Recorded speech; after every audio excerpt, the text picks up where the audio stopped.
en panique, selon ce que j'ai pu cerner, et demander à voir leur paye rapidement avant ce jour pour acheter la provision. C'est comme elle s'attendait à quelque chose de grave. Et je me suis dit, comment un enfant de Dieu doit se comporter au cœur de la tempête? Qu'est-ce qu'un enfant de Dieu peut faire au cœur de la tempête? Eh bien, aujourd'hui, le titre de mon enseignement est le suivant: Goshen au cœur de la tempête. Vous savez, c'est quoi Goshen? Goshen dans le livre de l'Exode, c'est une zone du pays d'Égypte où le peuple d'Israël avait été initialement implanté. Parce qu'étant un peuple d'éleveurs, ils étaient implantés en ce lieu-là parce qu'il y avait un bon pâturage pour leurs brebis. Et curieusement, lorsqu'il était question que le peuple d'Égypte sorte, le peuple d'Israël sorte d'Égypte pour se rendre à Canaan, lorsqu'il était question de la libération de ce peuple de Dieu de l'esclavage, le cœur de Pharaon était endurci et Pharaon n'a pas cru devoir laisser le peuple de Dieu quitter l'Égypte. Il s'entêtait malgré que Dieu avait commis Moïse et Aaron pour lui porter le message, parfois des messages qui auraient pu lui faire peur, qui auraient pu lui faire avoir peur de sa propre vie, de ses biens et tout. Mais il a résisté à cela. Parfois, son endurcissement de cœur, selon la Bible, était, était occasionné par Dieu lui-même, parce que Dieu voulait montrer sa main puissante pour la libération de son peuple. Alors, Goshen ici est la représentation d'un peuple ou d'un lieu dans un pays au cœur de la tempête, au cœur des difficultés, d'un peuple qui a envie de se libérer, d'un peuple pour qui il est temps de sortir de l'esclavage. Alors, le titre de mon exhortation de ce soir, c'est Goshen au cœur de la tempête. C'est un message d'espérance que nous, leaders du réseau Ta Seconde Chance International, nous avons eu à cœur, par la grâce de Dieu, de vous passer.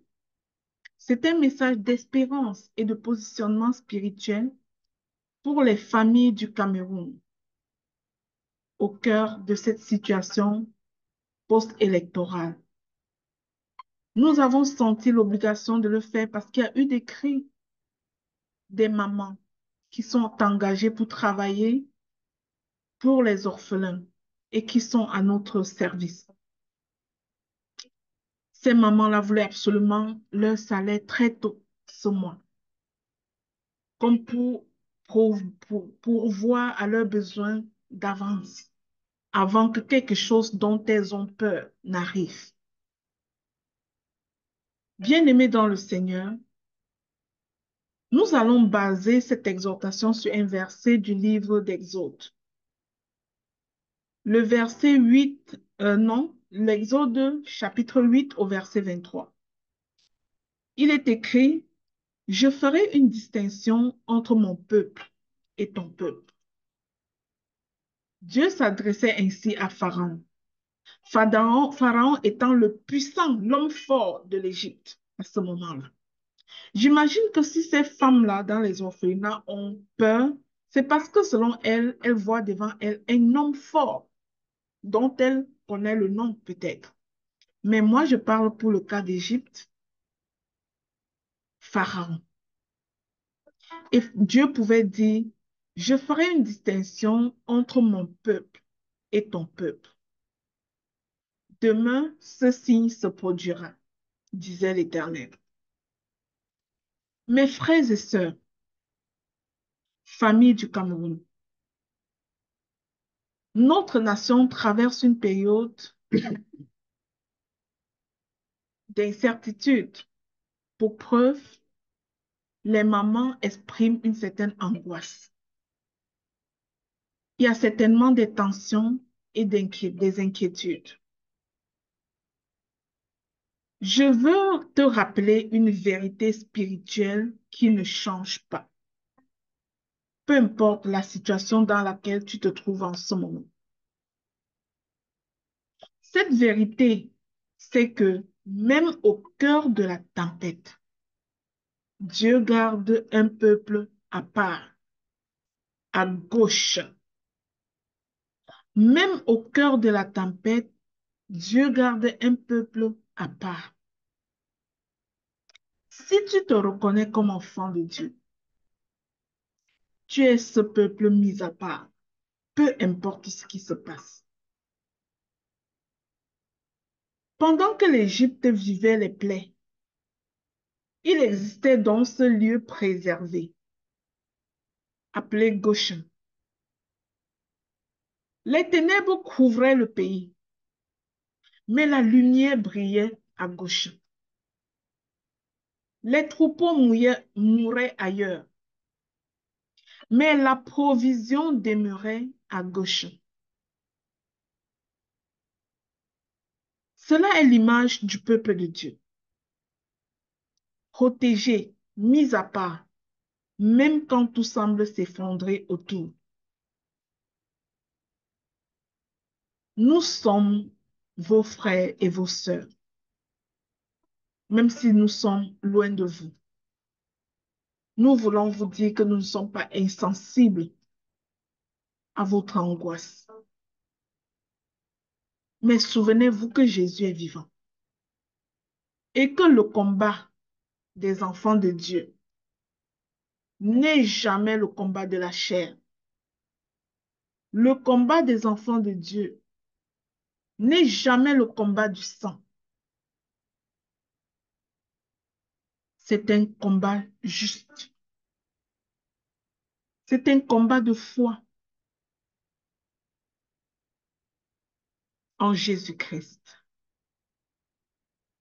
Mon premier point ce soir, c'est de te montrer que Goshen dont je parle est le symbole de la distinction divine qui s'appose sur ta vie dès l'écoute de ce message, qui s'appose sur ta famille dès l'écoute de ce message. En Exode 9, verset 4, il est écrit: L'Éternel fera une distinction entre les troupeaux d'Israël et les troupeaux des Égyptiens. Rien ne périra de ce qui appartient aux enfants d'Israël. Bien-aimés, le Dieu qui a ainsi protégé le peuple d'Israël est le même hier, aujourd'hui, éternellement. Dieu ne change pas. Dans les temps de crise, il ne cherche pas des foules paniquées. Il cherche des familles debout dans la foi. Je prie que le Saint-Esprit t'aide à faire taire toute panique. Goshen représente la présence de Dieu comme protection. Déclare avec moi que il y a peut-être tempête dehors, mais moi je suis à Goshen. Dieu t'assure sa présence et sa protection. Goshen représente la séparation spirituelle d'avec la peur, le chaos et la haine. Déclare que tu n'es plus esclave de la peur et que le chaos et la haine qui montent en force n'est pas ton partage parce que tu portes le sceau de la distinction divine et le chez toi, ta maison, c'est Goshen. Goshen représente le refuge des justes. Bien-aimés, Goshen représente ton refuge. C'est un lieu où la paix intérieure demeure malgré les secousses extérieures. Oui, ça secoue dehors. Oui, les réseaux sociaux montrent des nouvelles alarmantes. Mais Dieu dit que tu es dépositaire de la paix intérieure qui ne vient que de lui et que ta maison s'appelle Goshen. Même si la situation du pays semble sombre selon ce que les gens montrent, selon l'agissement des personnes que tu vois, ta maison peut être Goshen. L'Éternel pose sa main de protection sur toi. Ta prière, ton attitude, ton obéissance peuvent créer un climat de paix et de sécurité autour de toi. Garde les yeux fixés sur l'Éternel. En deuxième point, j'aimerais te dire, ne crains pas, car Dieu t'a mis à part. Il dit dans Somme 91, verset 7, et je vous prie de lire cette somme, de proclamer ce somme cette nuit. Si tu sais que ta maison est mise à part et que tu es Goshen, proclame-moi le Somme 91 cette nuit. 1000 tomberont à ton côté et 10 000 à droite. Mais toi, fils, fille de l'Éternel, tu ne seras pas atteint. Le message de Dieu pour toi en ces circonstances est le suivant. Ne crains pas. Garde les yeux fixés sur Jésus. La peur ouvre les portes à la confusion, mais la foi attire la protection divine. Pendant que d'autres s'agitent, choisis la paix, choisis la justice. Pendant que d'autres propagent la peur, sois porteuse d'espérance, sois porteur d'espérance en te levant pour la justice. Dieu cherche des familles qui lui font confiance, des foyers qui élèvent un autel de prière plutôt que des murmures. Bien-aimé, dans la crise, ce qui distingue le leader dans la crise, c'est sa foi. C'est les décisions sages. En Ésaïe 26 au verset 3, il est écrit, tu garderas dans une paix parfaite l'esprit qui s'appuie sur toi. Et dans le point numéro 3, j'ai un message à connotation prophétique. Le manteau de Déborah descend en ces circonstances sur les femmes, les filles de l'Éternel du Cameroun. Déborah était une prophétesse, une leader, femme de Lapido. La Bible dit, Déborah prophétesse, femme de Lapido, jugeait Israël en ce temps-là. Dans chaque saison de crise, Dieu suscite des femmes courageuses, des intercesseurs, des bâtisseuses de paix, des Déborah modernes qui sortent les muscles dans l'intercession pour combattre Goliath. Je dis bien les muscles dans l'intercession. Femme, prie. C'est la destinée de nos enfants qui est en jeu. Femme, prie. Pendant que certains cèdent à la peur, des femmes portant le manteau de Déborah se lèveront pour protéger, pour prier, pour orienter, pour bâtir, pour s'occuper des enfants qui sont davantage vulnérables en ces circonstances. Ah, les enfants. Le manteau de Déborah va tomber sur les femmes du Cameroun qui servent l'Éternel en de pareilles circonstances. Des mères, des gardiennes des orphelins, des entrepreneurs, des enseignantes, des épouses qui vont devenir des colonnes spirituelles de leur communauté. Deviens cette colonne spirituelle pour ta maison. Deviens cette colonne spirituelle pour ta communauté. Femme, n'embarque pas dans les murmures. Une Déborah ne murmure pas. Une Déborah ne rate pas sa cible. Elle sait que ce n'est pas un combat de chair. Elle prend sa place dans le spirituel. Elle se lève pour déclarer la victoire et dire que rien n'arrivera à ma famille. Et je prophétise que dans cette saison, des Déborah se lèvent pour protéger les enfants. Nous parrainons plusieurs orphelinats au Cameroun. Et je n'imagine pas ces enfants-là en train de fuir des balles, en train de vivre l'angoisse, la peur. Je crois que des mères protectrices se lèvent.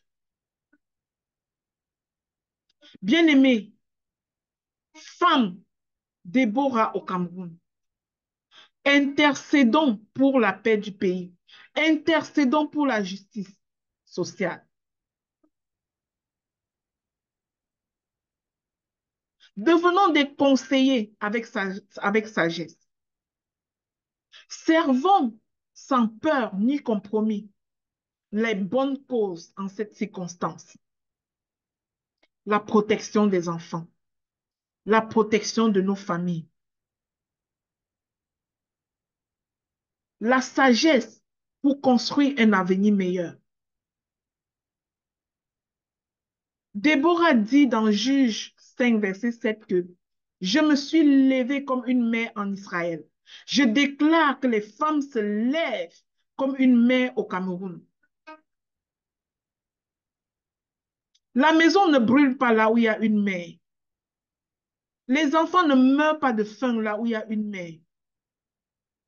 Le méchant n'attaque pas la mère pour les enfants quand la mère poule est présente.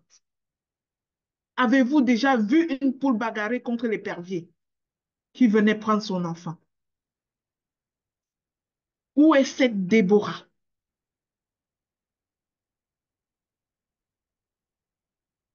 En quatrième lieu, je vais te supplier de faire taire les murmures et écouter la sagesse d'en haut. Regarde vers le ciel et reçois les directives de l'Éternel pour assurer l'intercession et gagner les combats à genoux en ces circonstances. Celui qui veille sur sa bouche garde son âme.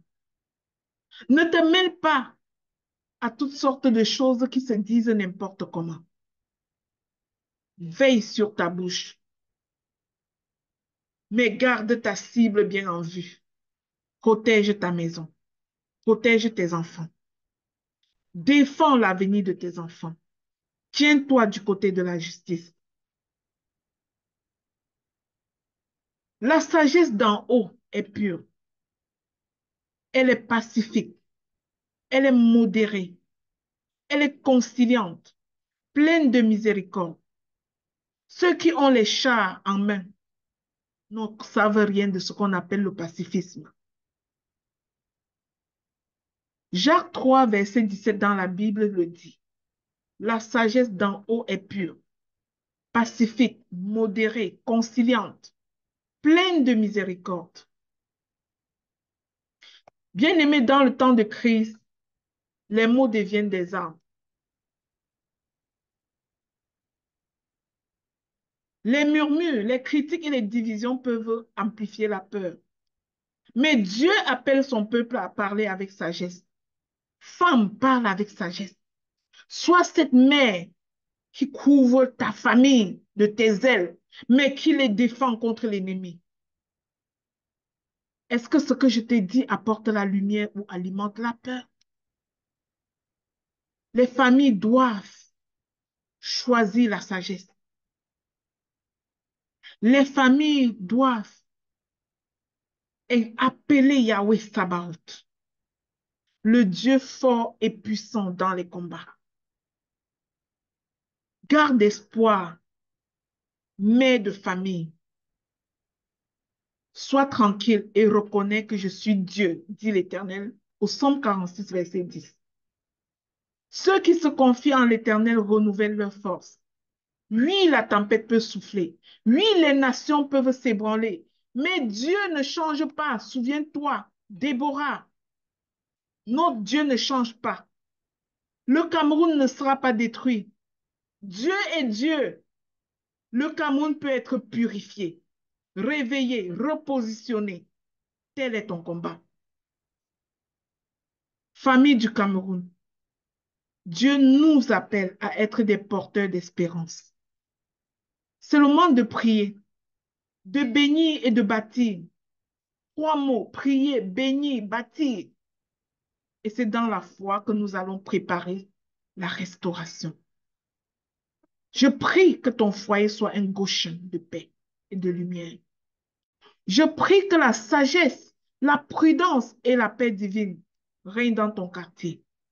Je prie pour les femmes Déborah qui se lèvent maintenant pour influencer avec la sagesse, protéger les enfants, intercéder, gagner les combats en intercession. Prions pour le Cameroun, que la justice, la vérité et la paix embrassent la nation. L'Éternel combattra pour nous et nous gardons le silence. Que Dieu vous bénisse. On va passer un temps de prière pour clôturer cet enseignement, ce message et déposer ce manteau sur des vaillantes femmes qui vont protéger les familles et les enfants en intercession. Soyez bénis.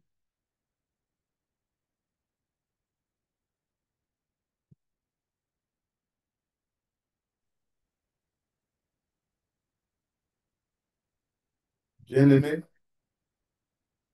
la paix de notre Dieu soit avec vous. Merci à Maman Lina pour l'exhortation. Moi, c'est Guy Roger, son époux. Ensemble,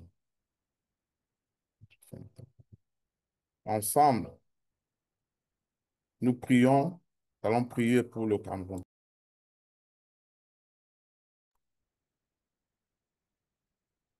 La parole de notre Dieu nous dit dans Philippiens 4, versets 6 à 7. Ne vous inquiétez de rien, mais en toutes choses, faites connaître vos besoins à Dieu par des prières et des supplications, avec des actions de grâce. Et la paix de Dieu, qui surpasse toute intelligence, gardera vos cœurs et vos pensées en Jésus-Christ. Nous allons prier pour notre pays, le Cameroun, en cette période de crise. Dieu de justice et le Dieu de la paix, nous venons, Seigneur, devant toi avec un cœur brisé, mais rempli d'espérance. Pourtant, nous sommes avec toi, Papa. Nous savons que tu es présent. Portons dans la prière notre nation. le Cameroun en cette saison de crise électorale. Père, tu es le Dieu qui voit. Père, tu es le Dieu qui entend. Père, tu es le Dieu qui agit avec puissance et compassion. Nous te prions tout d'abord pour les acteurs du réseau Ta Seconde Chance, Père. Ce ministère que nous portons, dont tu nous as confié, Père. Ceux qui œuvrent dans l'ombre pour redonner, Père, la dignité, la foi et un avenir à ceux que le monde a souvent oubliés. Père, fortifie leur engagement de tous les acteurs du réseau Ta Seconde Chance du Cameroun. Quand on parle des acteurs, Seigneur, c'est depuis les orphelins, les veuves, jusqu'aux ouvriers du réseau, en passant par les gestionnaires des orphelinats, Père. Fortifie, Père, leur engagement. Renouvelle, Père, notre vision, la vision du réseau. Et en tout, Père, l'est d'une grande sagesse, don de ta sagesse. Nous te prions, Père, pour les orphelins.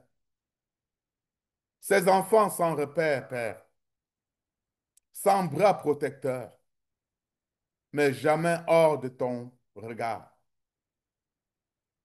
Sois leur Père, leur refuge, leur espérance. Donne à ces enfants, Père, ces orphelins, et même aux veuves, Père, donne-leur des rencontres providentielles et des foyers, Père, remplis d'amour, d'un véritable amour. Nous te prions, Père, maintenant, pour tous ces gestionnaires des orphelinats, pour toutes ces mamans, pour tous ces papas, dont tu as mis dans leur cœur cette œuvre, papa, de mettre sur pied des orphelinats pour recueillir, papa, tes enfants, ces prunelles de tes yeux, papa, abandonnés souvent à eux-mêmes. Nous te prions, Père, pour ces bâtisseurs de tendresse, ces bâtisseurs de structure dans le chaos, Seigneur. Accorde-leur, Père, la patience. Accorde-leur, Père, des ressources. Accorde-leur, Père, le discernement pour chaque décision qu'ils prennent tous les jours. Et surtout en ce moment de crise qui secoue le pays de nord au sud, de l'est à l'ouest. Ta présence, Père, est à jamais réclamée et commandée. Nous te prions, Père, enfin aussi, pour toutes les populations camerounaises, du nord au sud, de l'est à l'ouest, Père, pour chaque homme, pour chaque femme, pour chaque jeune, pour chaque ancien, pour chaque enfant, pour chaque bébé. Père, que la peur ne prenne pas la racine, que la haine, Père, ne trouve pas de voie, que le tribalisme, Père, ne prenne pas place à la justice et à la paix. Inspire, Père, des paroles de paix, des gestes de réconciliation, Père, des choix de sagesse. Père, beaucoup réclament la paix, mais tu sais, Père, que sans la justice, il n'y aura pas de paix. Oh, Père, que ta justice descende et soit faite dans le nom puissant de Jésus-Christ. Et ensuite viendra la paix, Père.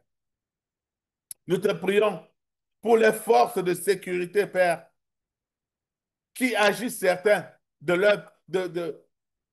pas de leur propre gré, qui sont obligés, Père, soit d'aller contre la population,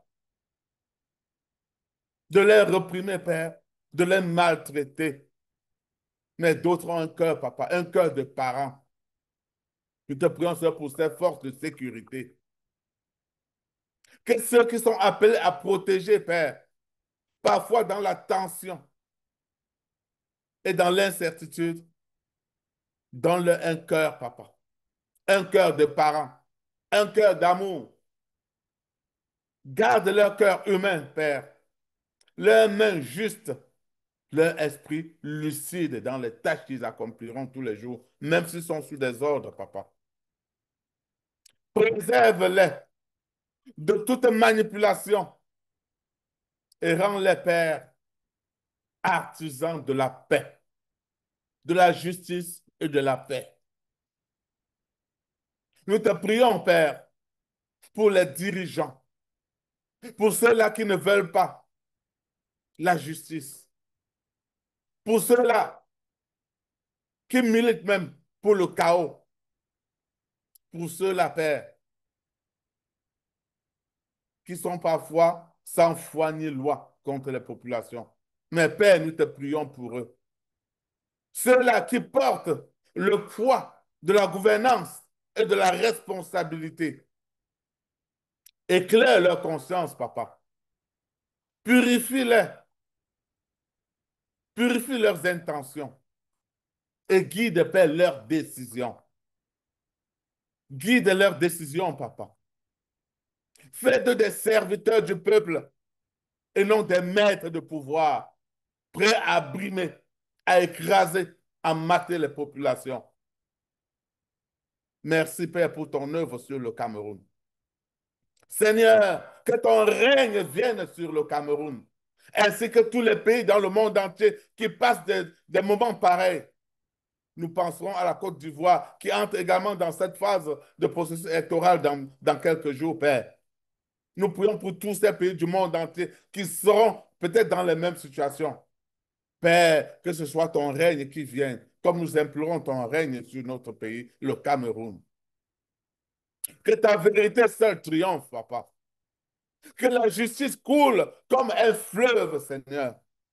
Et que ton amour guérisse les blessures visibles et invisibles de ce peuple meurtri. Non écouté. Que ton règne vienne, papa.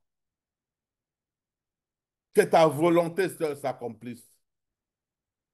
Nous te remettons, Seigneur, cette nation, ainsi que toutes les nations, comme la Côte d'Ivoire et d'autres pays dans le monde entier qui vivent des crises électorales, Père. Nous les remettons entre tes mains.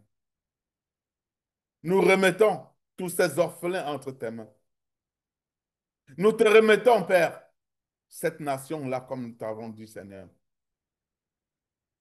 Que tout ce qui se passe soit fait selon ta volonté. Nous te remettons, Père, une fois de plus, cette nation. Et tous ceux qui y œuvrent pour la vie, pour la paix et pour la dignité, papa. C'est au nom puissant de ton Fils Jésus-Christ qui s'est offert à la croix pour moi, pour tous ces enfants du Cameroun, pour tous ces enfants de la Côte d'Ivoire, pour tous ces enfants du monde entier. C'est à son nom, Père, que nous avons prié en invoquant la justice et la paix. Que ton nom soit sanctifié. Une fois plus, que ton règne vienne et que ce soit ta volonté qui soit faite, Père, sur la terre du Cameroun, de la Côte d'Ivoire, du Canada, des pays du monde entier où se trouvent les membres du réseau, Père. Que ton nom règne, que ta volonté s'accomplisse. Délivre ces pays, papa, de tout mal et donne la paix en tout temps, la justice et la paix. À toi soit la gloire pour les siècles sans fin. Et nous te disons, papa, 3 fois. Amen, Amen et Amen. Que Dieu bénisse le Cameroun, la Côte d'Ivoire, le Canada, tous les pays du monde entier qui passent des moments difficiles. Amen.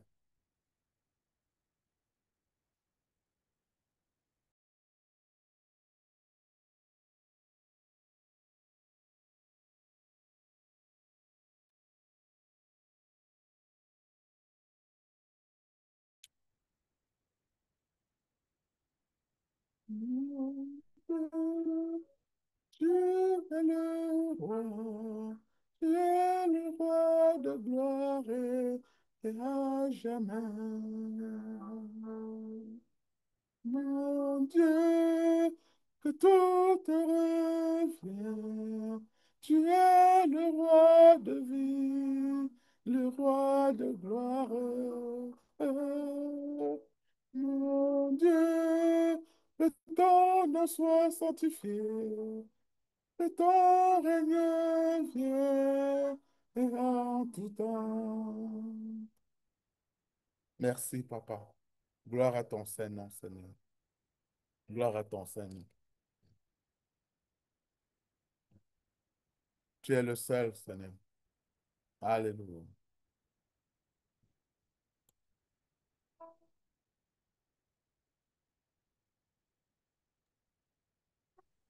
Eh bien, nous avons ici terminé avec ce message que nous avions pour notre communauté, pour nos familles au Cameroun. Nous nous sentons davantage concernés.